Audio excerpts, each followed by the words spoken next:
स्वागत है आप सभी का नई वीडियो में। मैं सऊदी अरब में अरबी के बच्चे संभालती थी।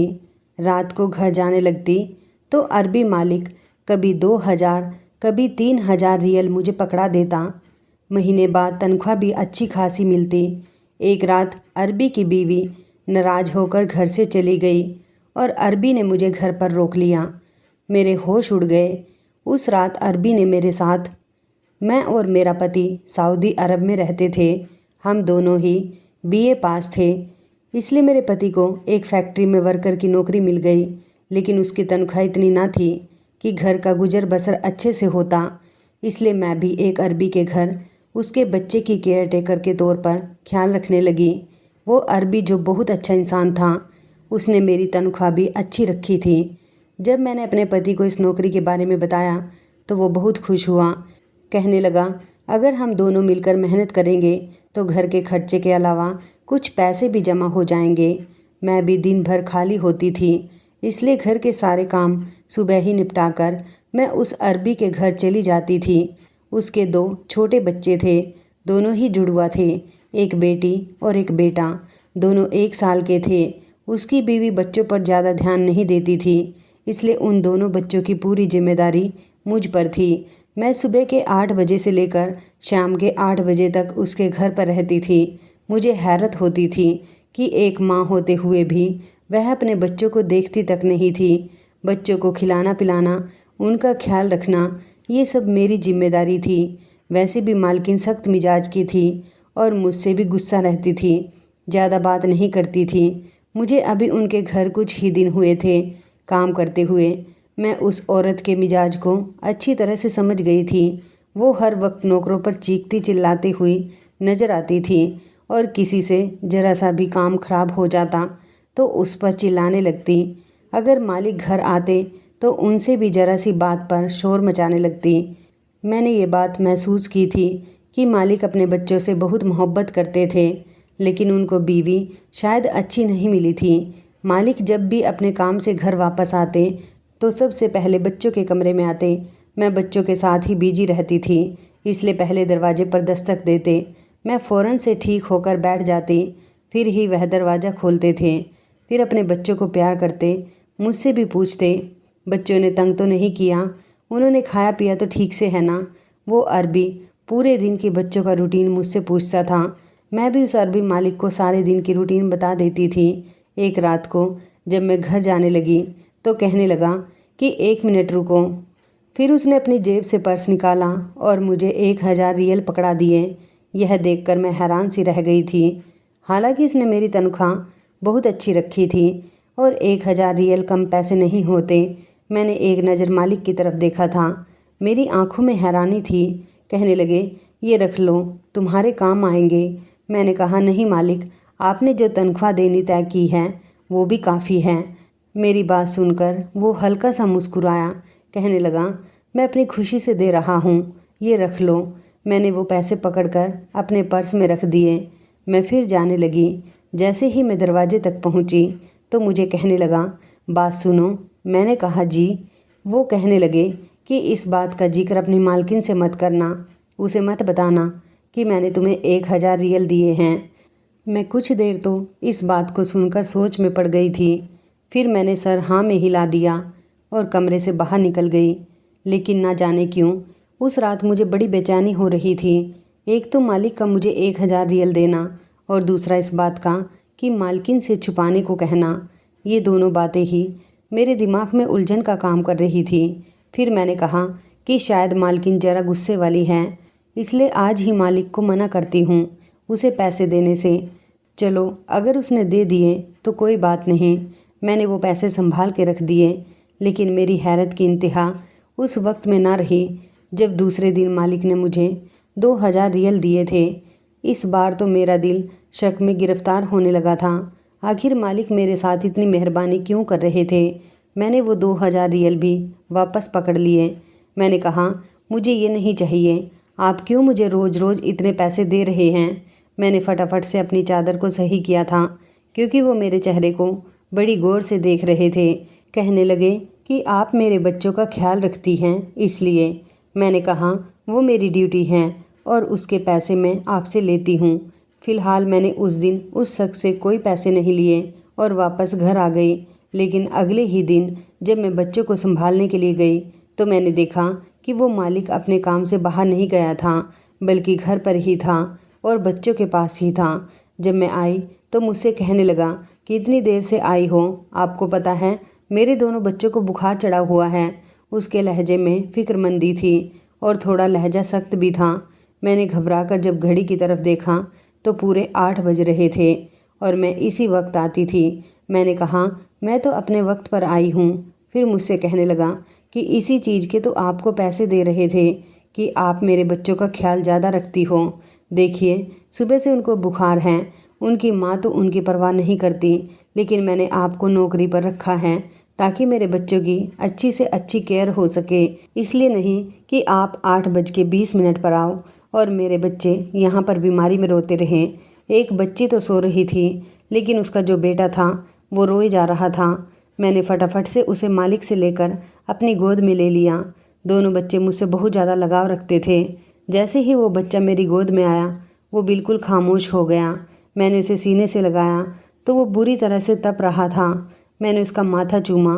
मैंने कहा, आपको मेरा इंतज़ार करने के बजाय बच्चों को डॉक्टर के पास लेकर जाना चाहिए था। देखो तो सही बच्चों को कितना बुखार है। मेरी बात सुनकर उसने अपने माथे पर हाथ मारा था और कहा, मेरी अक्ल काम नहीं कर रही थी। वाकई मुझे तो उन्हें डॉक्टर के पास लेकर जाना चाहिए था। फिर उसने सोई हुई बेटी को गोद में उठाया और मुझसे कहने लगे कि चलो मेरे साथ, मैं उन्हें डॉक्टर को दिखा दूंगा। यह सुनकर मैं चौंक सी गई। मैंने कहा, आप मुझे क्यों ले जा रहे हो? आप मालकिन को लेकर जाइए, वह माँ है और माँ बेहतर बता सकती हैं। मेरी बात पर मालिक थोड़ा सा मुस्कुराए और कहने लगे, माँ ऐसी होती है क्या? जैसे कि मेरी बीवी है, इसे तो पता तक नहीं है कि उसके बच्चे को कौन सी दवाई देनी और कौन सी नहीं। दवाई तो आपने उन्हें पिलानी है, ख्याल भी आपको ही उनका रखना है। तो बेहतर होगा कि आप मेरे साथ चलो। मैं मालिक के साथ जैसे ही कमरे से बाहर निकली तो मालकिन बाहर हॉल में बैठे टीवी देख रही थी, साथ ही चाय भी पी रही थी।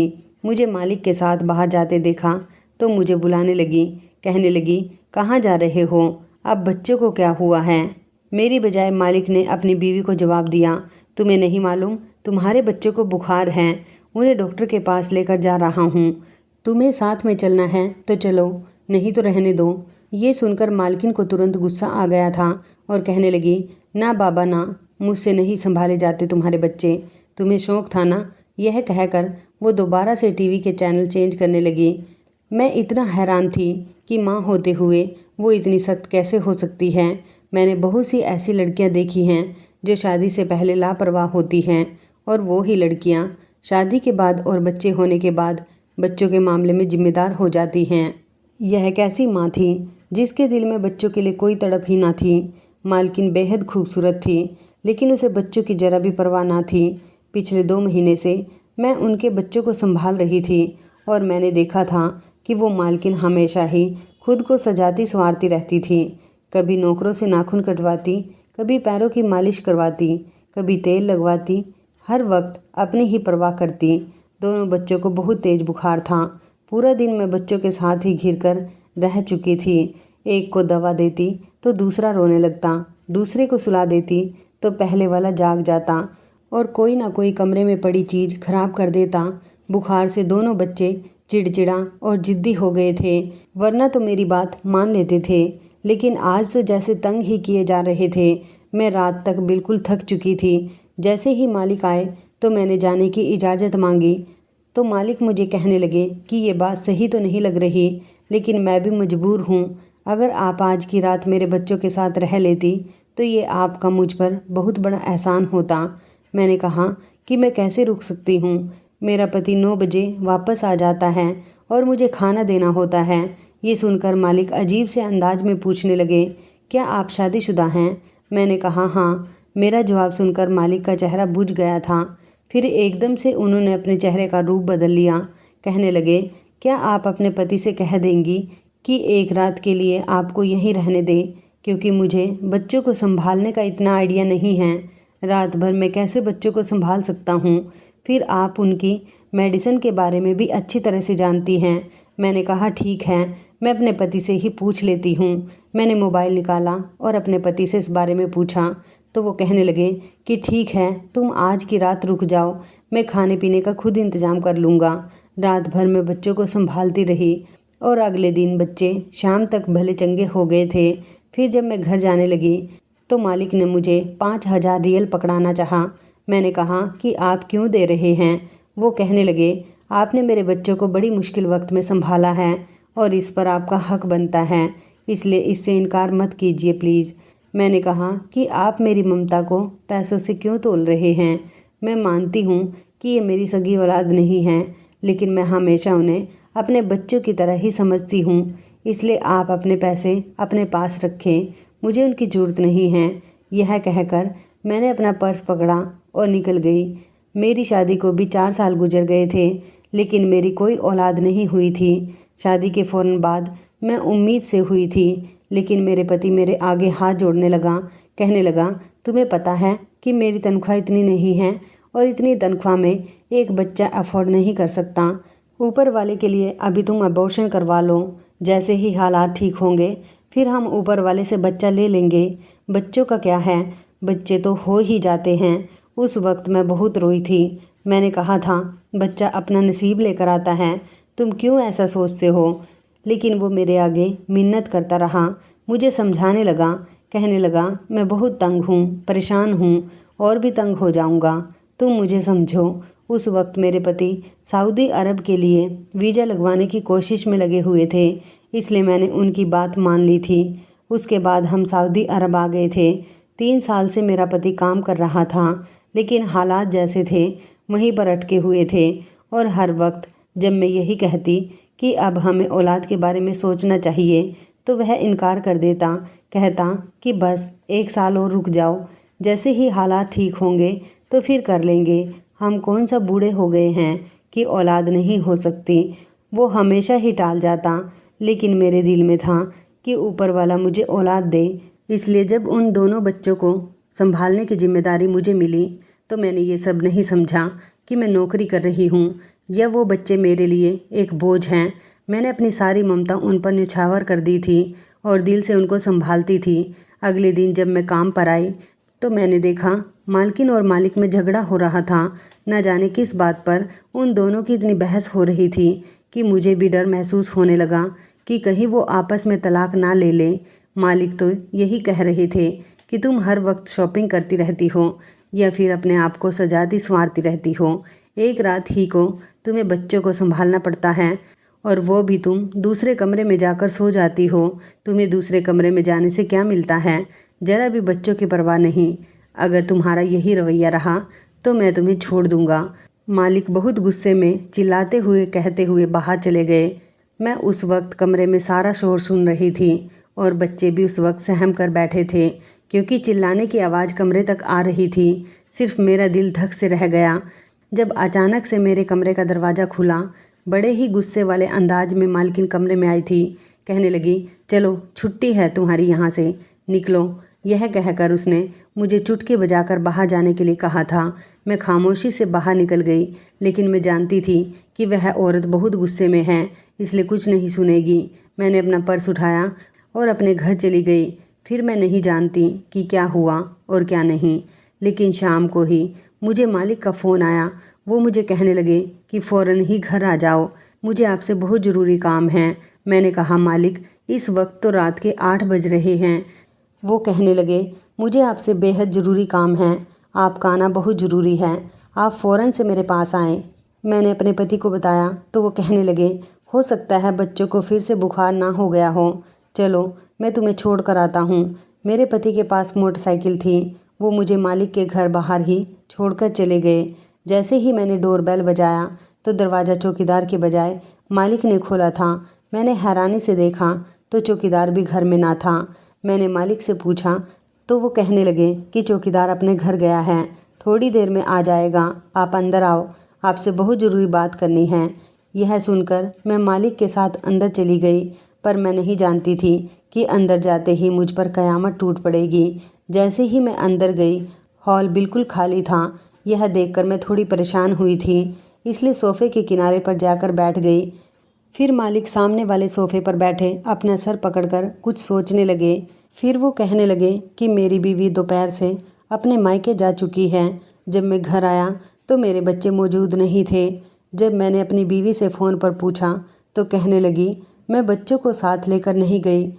फिर कहने लगी चौकीदार को भी उसने वापस घर भेज दिया था। जब मैं घर आया तो घर पर कोई भी नौकर मौजूद नहीं था, यहाँ तक कि चौकीदार भी नहीं। मुझे नहीं मालूम कि बच्चों को खुद ले गई या फिर उसने मेरे बच्चों को अगवा किया है। यह कहकर वो फूट फूट कर रोने लगे। कहने लगे पता नहीं वो मेरे बच्चों के साथ क्या करेगी। फिर कहने लगे कि अगर आप बच्चों को ढूंढने में मेरी मदद कर दे। मैं सोच रही थी कि मैं कैसे कर सकती हूँ, लेकिन यह सुनकर मुझे तो बहुत दुख हुआ था। एक माँ होकर वो क्या खेल खेल रही थी अपनी ही सगी औलाद के साथ। अभी मैं इस बारे में सोच ही रही थी कि जब पुलिस की गाड़ी के हॉर्न की आवाज़ सुनाई दी। कुछ ही देर में दरवाजे और दीवारों को लांघकर पुलिस अंदर आ चुकी थी। मुझे और मालिक को देखकर पुलिस ने मुझे गिरफ्तार कर लिया और मुझ पर उल्टे सीधे इल्ज़ाम लगाने लगे। कहने लगे कि आपकी बीवी ने सही कंप्लेन की थी, आपका इस औरत के साथ चक्कर है, तभी आपने उसे अकेले में यहाँ बुलाया है। और ये भी कहने लगे कि दोनों बच्चों को भी इस नौकरानी ने ही अगवा किया है। यह सुनकर मैं परेशान होकर रह गई। वो मेरे अरबी मालिक पर भी इल्ज़ाम लगा रहे थे, हालांकि ऐसी कोई बात नहीं थी। मालिक ने कहा कि ऐसा कुछ नहीं है, लेकिन वो फिर भी मुझे पकड़कर पुलिस स्टेशन ले गए।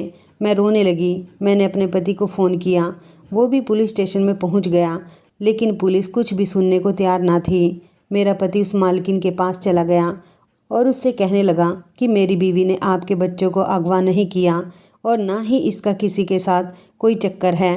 मुझे अपनी बीवी पर पूरा भरोसा है, इसलिए उसे छोड़ दो। वो कहने लगी मैं एक ही शर्त पर केस वापस लूँगी कि तुम अपनी बीवी को लेकर यहाँ से कहीं दूर चले जाओ, क्योंकि मेरा पति मुझे ये साफ साफ कह चुका है कि वो मुझसे तलाक लेकर तुम्हारी बीवी से शादी कर लेगा, क्योंकि वो मेरे बच्चों का ज़्यादा अच्छा ख्याल रखती है।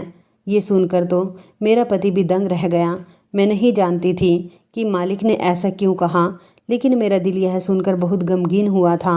मैं तो उनका भला कर रही थी।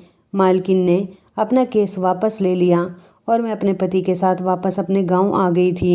मुझे वो बच्चे बहुत याद आते हैं। जब माँ बाप यूँ लड़ते हैं तो उन बच्चों की क्या परवरिश हो सकती है। किसी ने सच कहा है, जो होता है अच्छे के लिए होता है। शायद इसमें मेरी कोई भलाई थी। तो इस कहानी के बारे में आपकी क्या राय है, कमेंट करके ज़रूर बताइएगा। दोस्तों, आपको हमारी ये कहानी कैसी लगी, आप हमें कमेंट बॉक्स में ज़रूर बताएं। यदि आपके पास भी ऐसी कोई प्यारी सी कहानी है या फिर ऐसी कोई कहानी जिससे कुछ शिक्षा मिले, तो आप हमारे साथ उसको ज़रूर शेयर करें। दोस्तों, यदि आपको हमारी ये वीडियो अच्छी लगे तो आप हमारी इस वीडियो को लाइक शेयर ज़रूर करें और ऐसी ही दिल को छू लेने वाली प्रेरणादायक कहानियाँ सुनने के लिए हमारे चैनल को भी सब्सक्राइब करें। यदि आप हमें फेसबुक पर देख रहे हैं तो आप हमारे फेसबुक पेज को लाइक और फॉलो ज़रूर करें।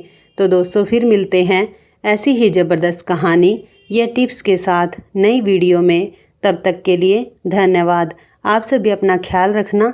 आपका दिन शुभ व मंगलमय हो।